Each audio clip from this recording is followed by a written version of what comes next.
This is the Zesty podcast. I'm your host, Malik Anderson, aka Taka. Today's conversation is a little different. It's a look behind the mic at how this show came to be, why we made it, and what Zesty really means to us. I'm joined by the show's very own producer, Rose Boubion, and together we're reflecting on the creation of the podcast, our intentions from day one, and some of our favorite conversations that have shaped the show so far. We also take a trip down memory lane, talking about the music and artists that define the 2010s. It's part nostalgia, part media autopsy, and part love letter to making something you believe in. I caught up with Rose Boubion for a zesty, honest conversation about the show. Rose, welcome to the Zesty podcast. Thank you, Malik. Actually, that was fun because I've been hearing this intro for months and I'm always hearing so and so, welcome to the Zesty podcast, and now it's me.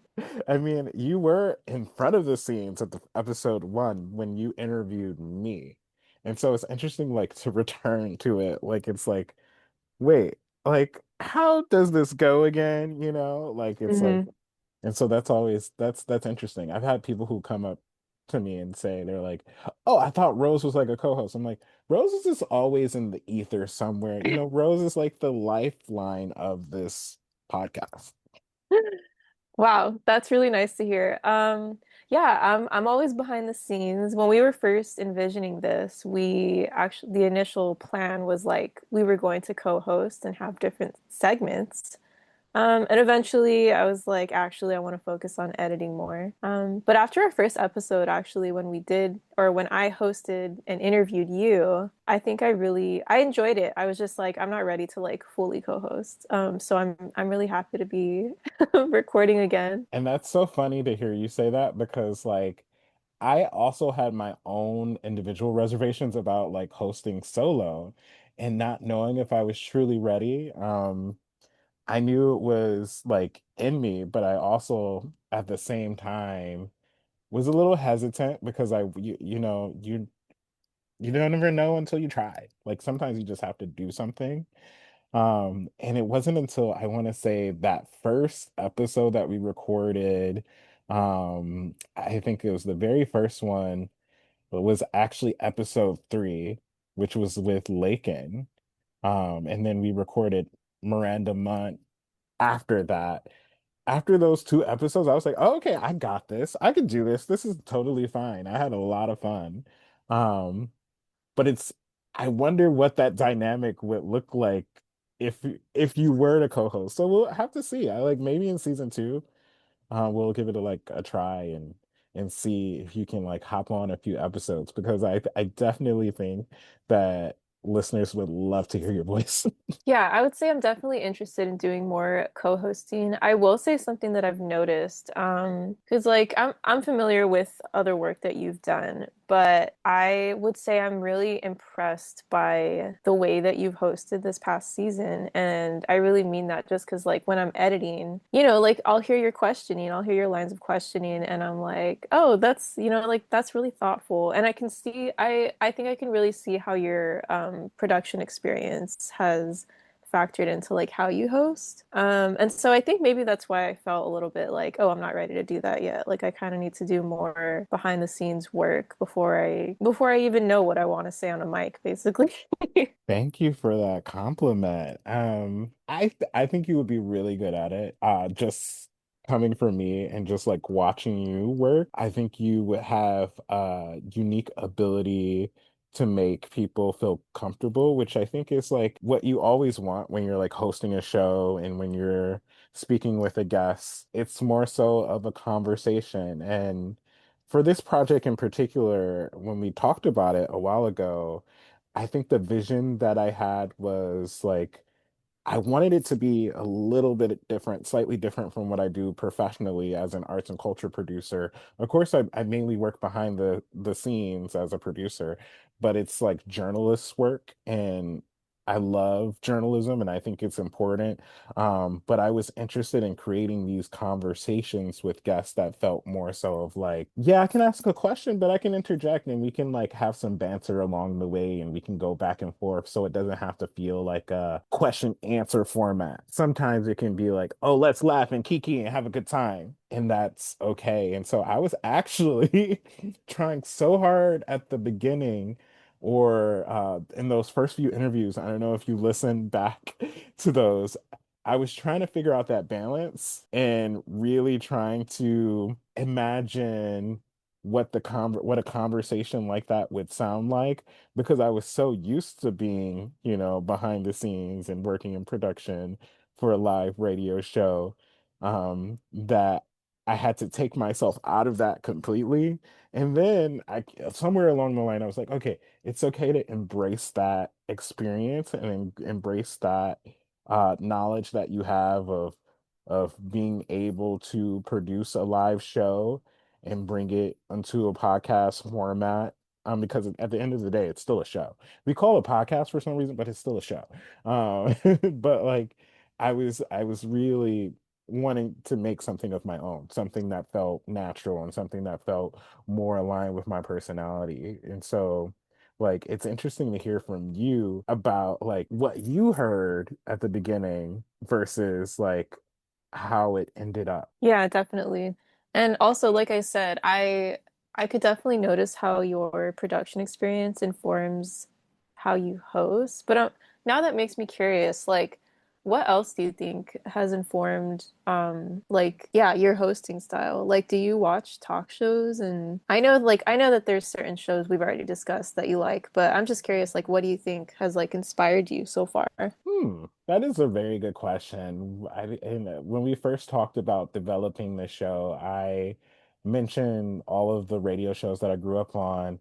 And so I was listening to The Breakfast Club before it was even like a nationally syndicated show, iHeartRadio app, way, way, way back in the day. I don't want to age myself, put it out there, but I was a high school student at the time when that show became nationally syndicated. So like Yeah, we're it went millennials.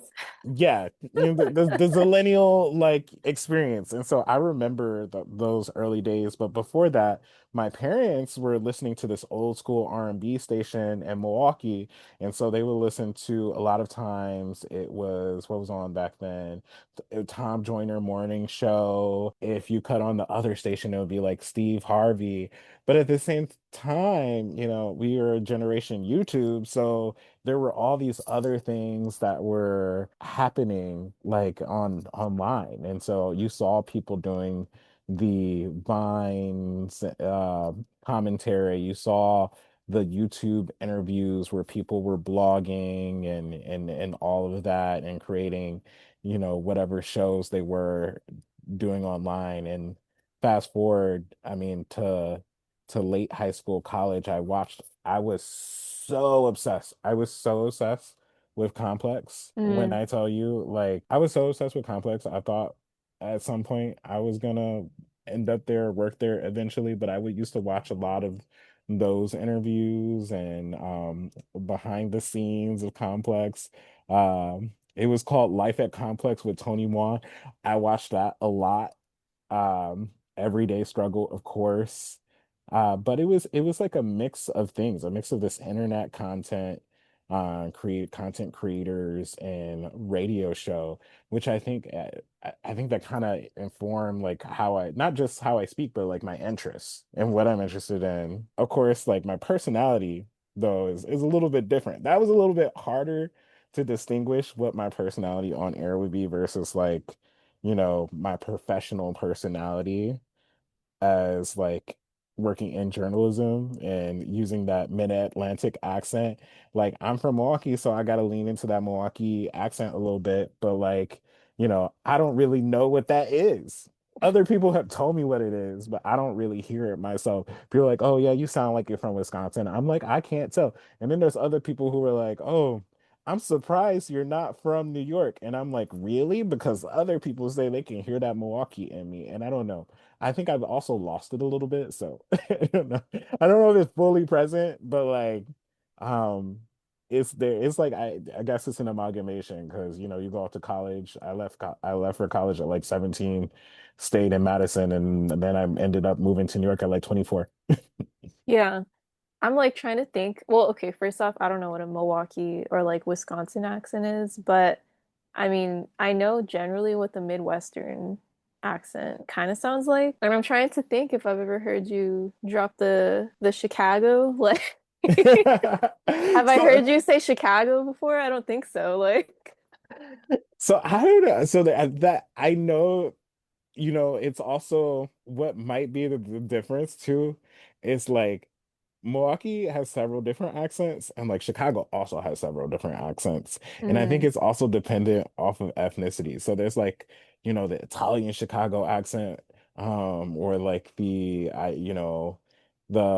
Polish accent, kind of the white Midwestern accent that people hear on television when you like watch The Bear and stuff like that. But then mhm, there's also like you go to other shows like The Shy, and that's the only thing I can do closest because there's not really like a lot of Milwaukee representation when it comes to how people speak in terms of like black and brown folks. But yeah, it's like hard to pinpoint like what that accent sounds like. mhm. Because I mean, you never know. I guess we just fit in anywhere, honestly. That's probably what it is. We fit in everywhere. I feel like in general, outside of Chicago, there is not a lot of like Midwesterners of color representation in pop culture. Which is funny to me because there's Ex a ton of them. yeah, like except for I feel like sports, like there's always athletes, especially in the Midwest, like Shout tons out of to football Giannis. players. Yeah, and then the only other person I could really think of off the top of my head is Prince. Oh Um, yeah. I I mean, don't know where else I don't there is. know if you technically count Lizzo because Lizzo is originally from Houston, I believe. Yeah. Wait, where did was Lizzo coming out of Minnesota? She made her career, I think, in Minnesota, in Oh, Minneapolis. okay. Which is interesting because she would visit when I was in Madison for school, for college. She would visit all the time. It was like, oh, Lizzo's doing a concert. And at that time, I didn't really know who Lizzo was. Tank and the Bangers was also stopping in Madison. But if we actually had like at the university, like in Madison and like in the city in general, there were some great acts that would just stop through. And at the time, like I had no clue who they were. Shame on me. And then they like blew up. At that time I was paying more attention to Chance the rapper, Kendrick Lamar. Chance came to Madison and performed at my school. The Chain Smokers came. Wow, that name is a blast from the past. I actually like drowned in a little yachty mosh pit right before the pandemic in 2019. That What was do you like mean the last. drowned? So we have this thing called Freak Fest in Madison, that a lot of students attend, and people hear about it from around the Midwest, and they come to Madison. But like Madison's a big party school. 2019 October, I think it was October 2019. There was a mosh pit. It was pretty crowded with everybody from campus, everybody from like who visited from the like other parts places in the Midwest. And it was you couldn't even move. That's how packed it was. And Mm. so imagine people, swaying and doing the mosh pit thing. Like it's so easy to fall. So like a group of people fell. It was like, SpongeBob, fishies. Like everybody just fell. And so I got lost in the mosh pit and I had to find like get up and I find my friends. Oh my God. That's dangerous. You're lucky you got out. Yeah.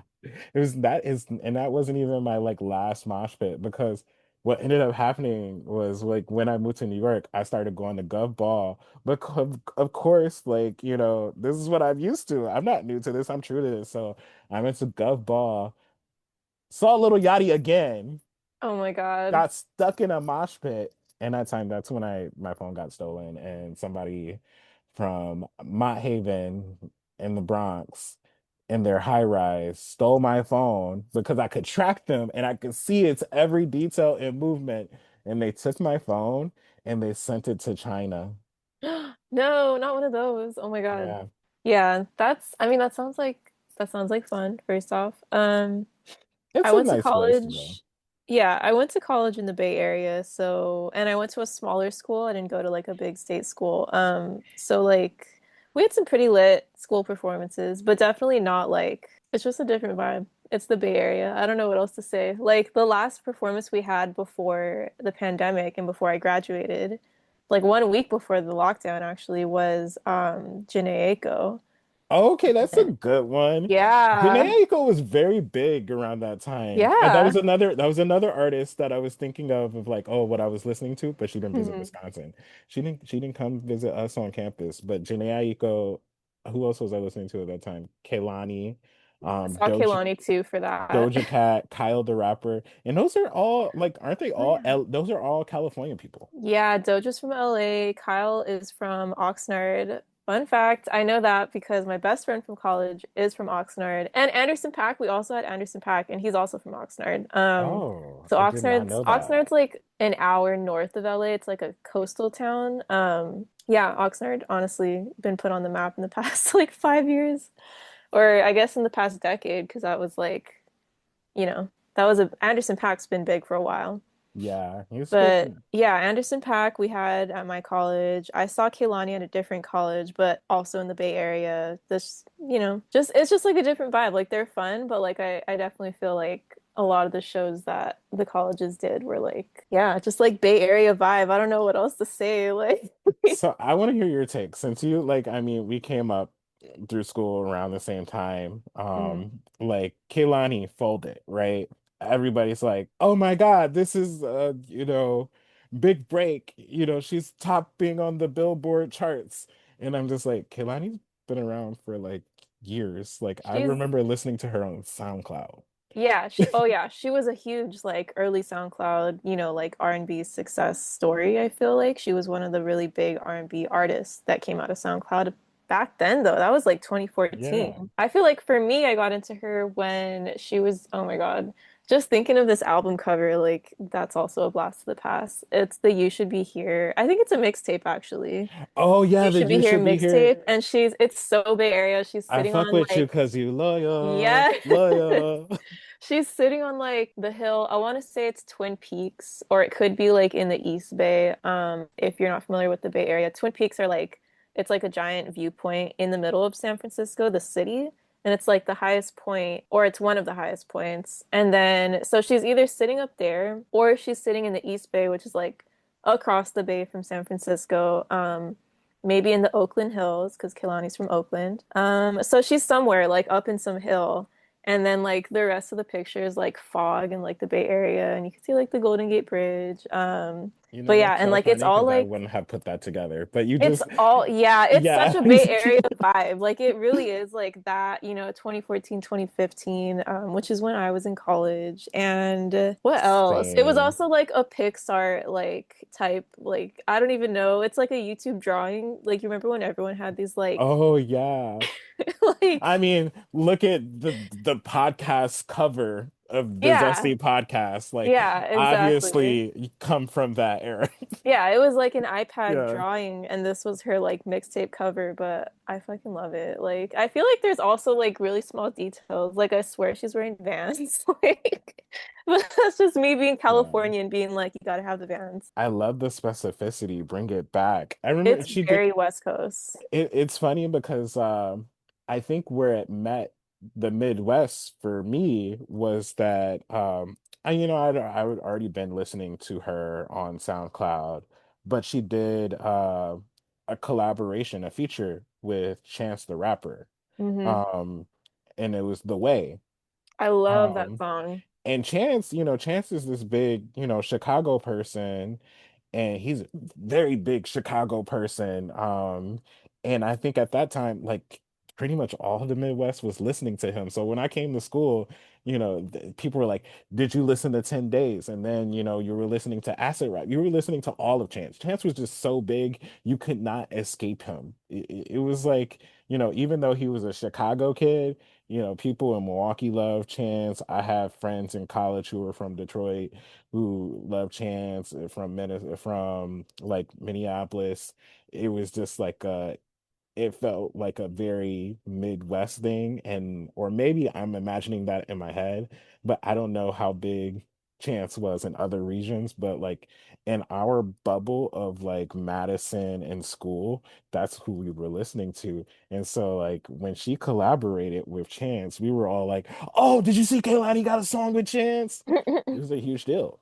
It was. It definitely was. Also, yeah, I mean, Chance the Rapper probably wasn't as big in California at the time as he was like in the Midwest, but he was definitely big. Like that's like a whole that really is like a whole era like in itself is like Chance the Rapper, Kehlani, who else was really big at this? I mean, Janae was also coming up at that time or Janae, like hitting the mainstream. I don't know about coming up because she also had multiple mixtapes out, I think by then. Oh, Eternal I Sunshine, love that always gonna era. be my favorite. One of my favorite songs. I love me some Jhené Aiko. I can't wait to grow old and go to Jhené Aiko concerts and take my little edibles and just like vibe. Yeah.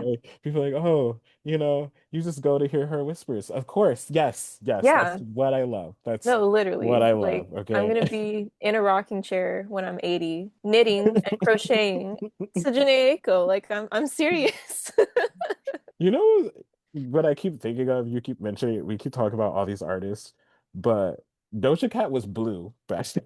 Okay, Doja Cat had that one early mixtape or EP Yeah. where she had like a lotus, like she was like sitting in a lotus, like it was very like, the era of like Eastern inspired, like, we could say, Maybe some you problematic know, things, but like, like problematic, but like that's what she was doing. And she had like, yeah, like wasn't she wearing like purple hair or something?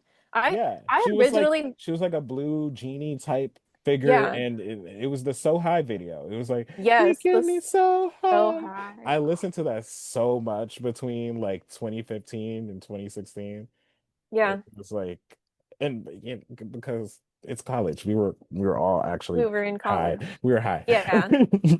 No, I know Doja Cat from that song and like that album. So when she came out with Moo and then she started like I wouldn't say she started rapping, but like I felt like she was definitely switching up her subgenre a little bit. Yeah. But everyone was like, "Oh, Moo," She was which is always a rapper, but it was like a lo-fi rapper. yeah. And Yeah. people were like, "Oh, Moo, it's like genius meme pop," you know? And I'm like, And she was just yeah, like but she's like a fucking singer around. too. Like she was doing Yeah. And I'm like, what do you mean? She's not new. Like this is like a different thing, I guess, that she's doing, but she's been around. Like, I was telling people were like, "Oh my God, who's this artist?" They were like joking about her. They're like, they thought she was just like, I mean, this was pre like TikTok blow up because TikTok didn't really blow mm, up. Like TikTok was still Musically at this time. yeah. She was We on were, Tumblr. She she was on was, Tumblr yeah, first. And I she, followed her and she was just like a random account that I followed. Like she was just a user, like yeah. I remember that. It was so funny. Yeah. I mean, we're the generation that really lives two lives. We live one online and we live one out in the world. And there's a middle ground in between that affects one informs the other. However, like I think with the show, I think it's really important that we explore that and see what that means for us.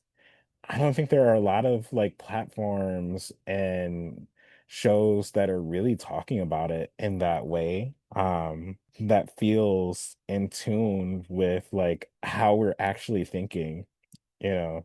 That's why when you suggest like topics like sustainability and fashion with Lakin, and we can chat with Lakin about like, well, yeah, we want to be more sustainable, but also we grew up on like Forever 21 and we were just surrounded by H&Ms and all this stuff. Like it feels more real because that's just who we are. That's a part of our experience. We're always going to face that conflict of like convenience and versus like what's shoved in our faces versus like the world that we actually want to live in and the limitations that we face due to economic pressures. Those are always going to be around. And so like I think it's interesting we can talk to guests about that, whether it be something practical or like our interests, like arts, how to make it. People who want to become actors or work in theater or make comic books or like the television shows we watch and what they represent. And so I'm really excited to have those conversations, if I'm being honest. I want to hear the next hot take. Yeah, definitely. I agree with that. I think just trying to get to the core of these conversations and like really unwrap or unpack, I think that's a better word. Just what, what types of tension are we seeing within ourselves like this generation are maybe millennial, maybe Gen Z, maybe zillennial. Or both. Both, right? Both. And seeing what like inspires us and like what makes us not to be cheesy, but like get up every day or like what types of questions are running through our minds that make us do anything at all, right? I think that's I'm looking forward definitely to the next season and continuing to grow with the Zesty podcast. Same. I'm also looking to those like it sounds what you're describing is though you're talking about those deeper conversations of things that we've been contemplating, like what is the economy going to look like for us? Like I came across uh a Substack the other day that I actually wanted to share with you. I could not find this person's information. I think their name is Ellie, but they were talking about is Japan sort of like a model for what like capitalism in the US is becoming? Are we experiencing this like downward trajectory where there's like a sort of a lack of inspiration due to capitalism where, you Hmm. know, our we're still functioning as consumers, but it's not so much quality focused. And I wonder how long that wave will last. And so that was an interesting like way to look at it. I like looking at things like that. I like looking at other societies and other cultures and how they deal with some of the similar problems that we're facing here in our lives and sort of connecting the dots. I also like the idea of, talking about the niche things that are nostalgic to us and seeing what they've become. Like Hmm. today, if they've like faded away, I think there's room for a lot of dialogue that we don't get to hear anywhere else, and I'm excited to speaking to people about that. Yeah, So I'm hoping there are content creators who will listen to this and will definitely. throw their hat and will throw their Hmm. name in the ring and be like, hey, I want to come in and speak to that because I want to hear the next hot take. And Hmm. And get zesty with it exactly. forever and have a little more wait, get a little more life. Is that what we're Yes. saying? Yeah, we're hoping we need a little more life, We okay? need a little more life. That's the one. We're not all about the gloom and doom. Okay, we're Mm-mm. not all about the gloom and doom. We keep it zesty, we keep the hot takes, but also at the same time, we want to bring a little bit more life, and it's about encouragement and inspiring each other.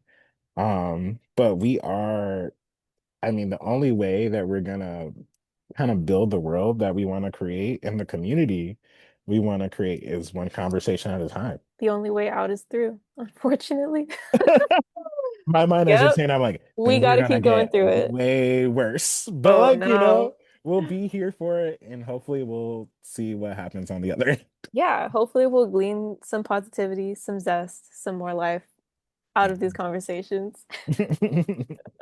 end. So what's next for the pod?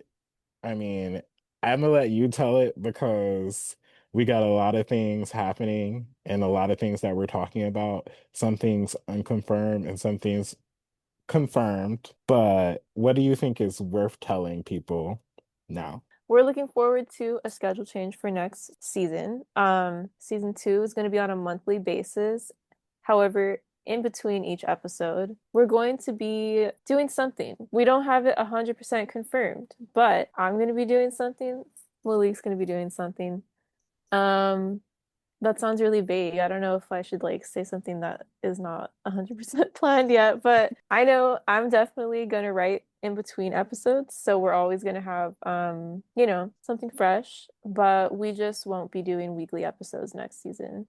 And there No, may be I'm really bonus looking, episodes. yeah, there could be bonus episodes. I'm really looking forward to this. I just feel like we'll be able to get a little bit more deep into each episode with this format. I'm excited for it. Hmm. Yeah, definitely. And also just kind of getting to like try new things, like getting back into writing for me. I'm looking forward to that. Me So too. yeah, like I'm excited for this. I'm looking for Rose's ramblings, hot takes. Yep, Rose's Um, Ramblings every most likely third Thursday of the month. So I'll be writing. and I'll just be sharing whatever like comes to my mind, and you'll Which probably which see a there's a few videos lot. from me. Which there's a lot on your mind. I'm a very random person. My brain functions like a Wikipedia link page. You just click one thing or the other. I used to say that, but that was before TikTok. I think my brain functions the way TikTok works. Mm, So it's like, you know how you go to a TikTok video and then there's like a little like the click this comment. search, you Yeah. know. That's how my brain functions. Yeah. It's like, oh, you heard this thing, you want to know more about this other thing, and then you go down a rabbit hole. Yeah, I'm looking forward to see what you come up with. And I know you want to get more creative with it, so I'm excited for that as well. We shall see. Well, thank you so much, Rose, for having this conversation with me. I know we definitely went over time. We went over Um, time. Oops. It's our yap sesh. oops. This is what our weekly meeting sounds like. It is. I mean, this is pretty similar to our weekly meeting, as like a lot of people are getting a preview of how we just like converse, generally speaking. I tend to be the one that leads us astray. And then Rose like And brings us back to like reality. And I was like, yeah, we should probably wrap it up. But I think there are some good things that come out of it. I agree. I agree. And honestly, the wrapping it up is only because, there are other things to do. I There's trust lives me, to live. I wouldn't wrap it up if, like, for example, I wasn't hungry. Like that's not I'm not wrapping it up because I want to. I'm wrapping it up because I didn't eat yet. Like I also have not eaten.